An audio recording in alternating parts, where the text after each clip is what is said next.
métier depuis une dizaine d'années. En fait, j'ai changé de cap à 40 ans.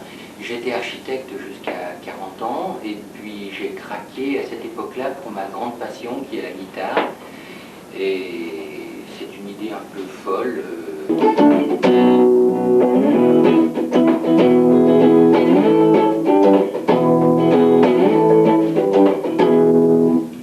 Alors j'ai deux casquettes en fait. Je règle et je répare toutes les guitares électriques, les guitares folk, les guitares classiques, parce que j'aime toutes les musiques et j'aime la guitare sous toutes ses formes. Et puis je fabrique entièrement des très belles guitares de concert classiques. Voilà. Fabriquer des guitares de concert, ça ne veut pas dire grand-chose d'ailleurs, guitare de concert. On appelle ça des guitares de concert parce qu'il y a les guitares d'études, les petits prix, puis après c'est la plus belle guitare qu'on puisse faire, qui est entièrement faite à la main. On passe des centaines d'heures à fabriquer ça. Et je vais peut-être vous dire tous les bois qui sont utilisés pour faire une belle guitare classique. Le manche, il est fabriqué en cédro du Honduras, c'est un bois qui vient d'Amérique centrale. La table d'harmonie, on en parlera tout à l'heure, c'est l'élément le plus important. Il est soit en épicéa, c'est-à-dire du sapin de chez nous, pas n'importe lequel, soit en raie de cédar. Les éclisses, les côtés, on appelle ça des éclisses. Les éclisses et le fond sont fabriqués en palissandre des Indes. Il faut la sortir. Alors voilà une guitare, voilà la fameuse table d'harmonie, c'est l'élément le plus important. C'est là où il y a toute la science, et c'est même pas de la science, c'est plus compliqué que ça. Le bois, c'est un matériau très compliqué qui fait que... C'est ce qui est intéressant, c'est qu'on ne comprend pas grand-chose en fait. Ça c'est donc la bouche et la rosace, et moi dans chacune de mes guitares, je fais une rosace personnelle, chaque fois différente.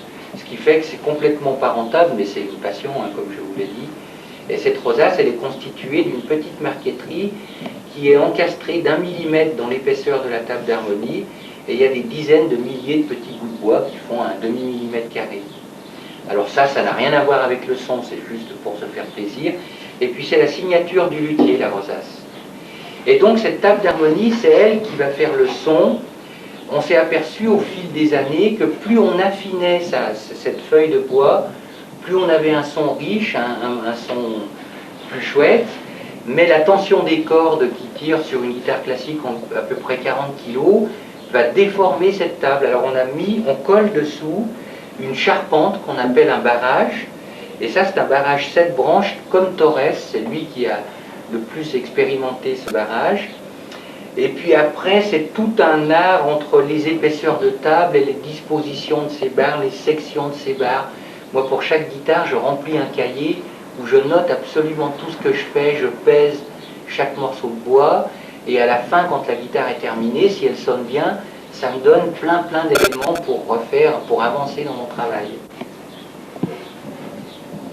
Les guitares, je les vernis à l'ancienne, c'est-à-dire que je fabrique un vernis comme à l'époque de Stradivarius.